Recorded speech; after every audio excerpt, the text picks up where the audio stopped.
In today's video, I'm going to teach you how to delete an account on Salesforce. If you've found yourself needing to clean up your Salesforce database, it's important to follow the steps carefully to ensure you're removing the correct account and all its associated data. Let's dive right in. First, you need to access the account record you intend to delete.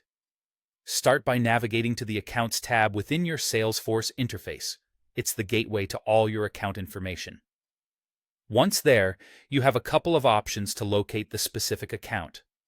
You can either use a list view, if you have one already set up with the accounts you're working with, or take advantage of the search bar, which can help quickly pinpoint the account you wish to delete.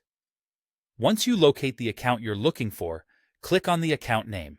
This action will open up the record page where you can review all the pertinent details connected to this account. Now that you're on the account record page, you'll notice a set of action buttons positioned at the top right corner, just beside the account name. These buttons provide various actions you can perform related to the account. Look for a drop-down arrow or an icon that resembles a set of three dots, often referred to as the action menu icon. This is where a comprehensive list of actions you can take will appear. Once you've clicked this icon, survey the drop-down menu that appears and select the option labeled Delete. At this point, Salesforce wants to ensure that you are fully aware of the implications of deleting an account. Therefore, a confirmation dialog box will pop up.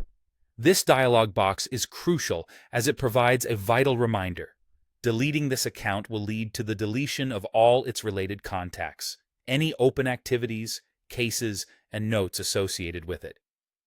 Take a moment to consider the ramifications. As all the data tied to this account will be permanently removed, it's important to ensure there are no remaining dependencies or records you need to maintain. After reviewing this prompt, if you're confident and wish to proceed with the deletion, go ahead and click on Delete to confirm the action. And there you have it. You've successfully deleted an account from Salesforce. Remember, the deletion process is final, and it's essential to take care when deciding to remove any records. Keeping your database up to date and free from unnecessary entries is excellent for maintaining the efficiency of your Salesforce environment. Thank you for watching, and I hope this guide made the process straightforward. Feel free to revisit this video whenever you need a refresher on removing accounts from Salesforce. Until next time, happy Salesforce organizing.